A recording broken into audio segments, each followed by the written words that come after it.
Right, what we have here is circuit breakers for the PlayStation 1. I've created a file called circuit breakers and demo37.pkg.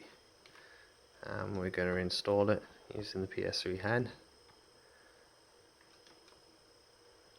Let's get that done.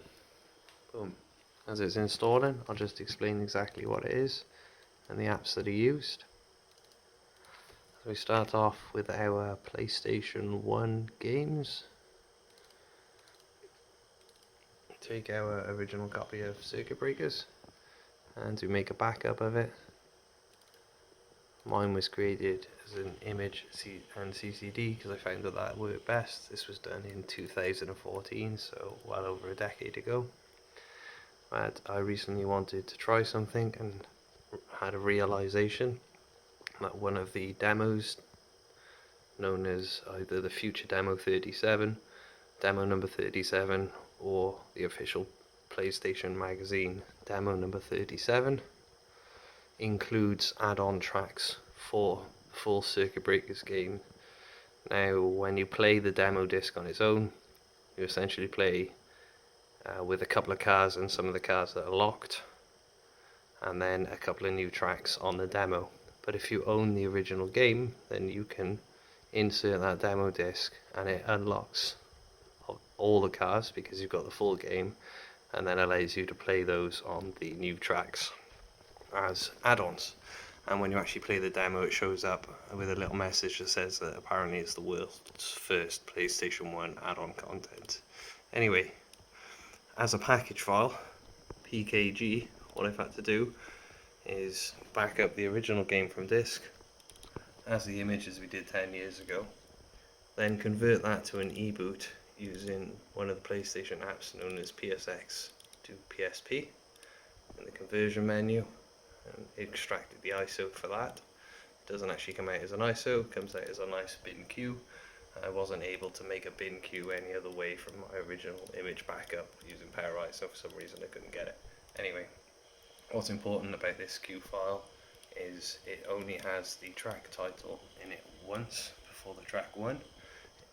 Unlike other queue files, and I'll show you an example with roll cage, where you might see, in order to get roll cage working as a bin queue file copied to hard drive on PS3, I had to add file name before each track.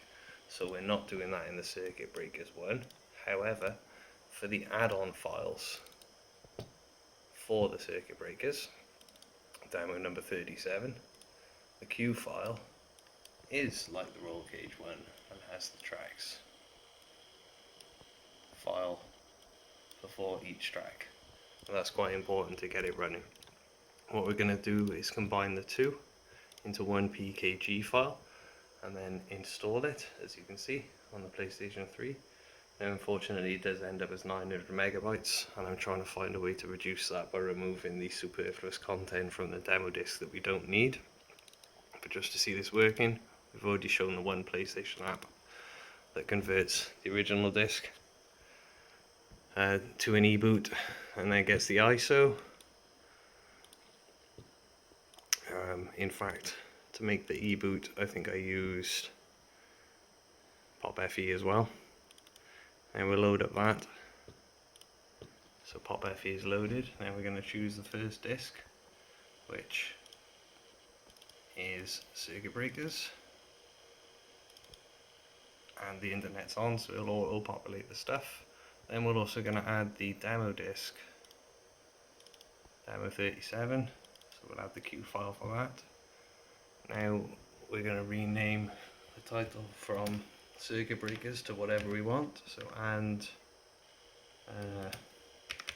demo 37 or and add-on files. Do the same for the package, name it what you want, pick a directory, place to save it. We're going to force PAL because it is a PAL game, but that's optional. And then importantly, we're going to enable disk swap to switch between the game and the demo, and then create package. And then once it's done, as I said, you'll output a file that will unfortunately be almost a gigabyte, but nevertheless Here it is, and the installation is complete. So we'll go back and we'll scroll down, and hopefully it worked. So there's circuit breakers. Oh,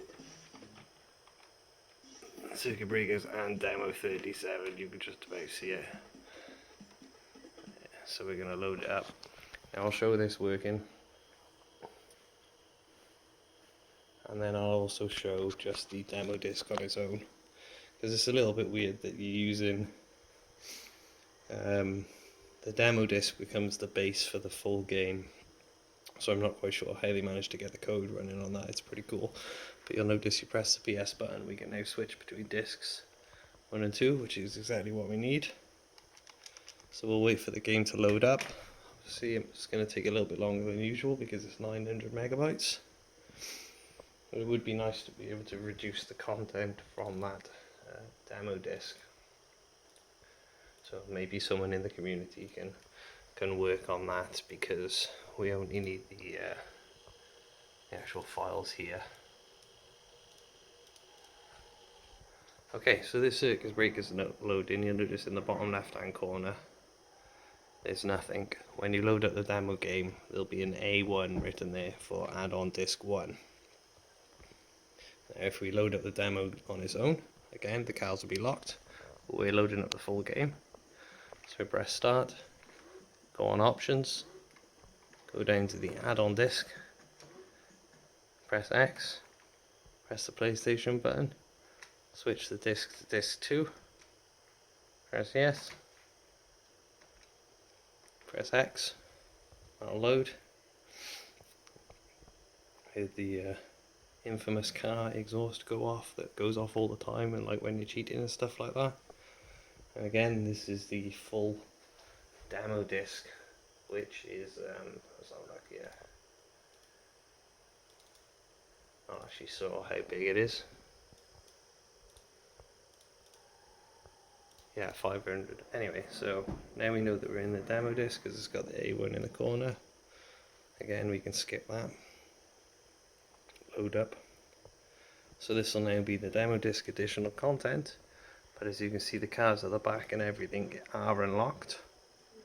So we're going to go to the yellow one for this example. And that way you can see the difference when it's locked by just loading up the demo game on its own. So we got the full game running with the add-ons. And as you can see, the little map is different because there's just 4 additional tracks.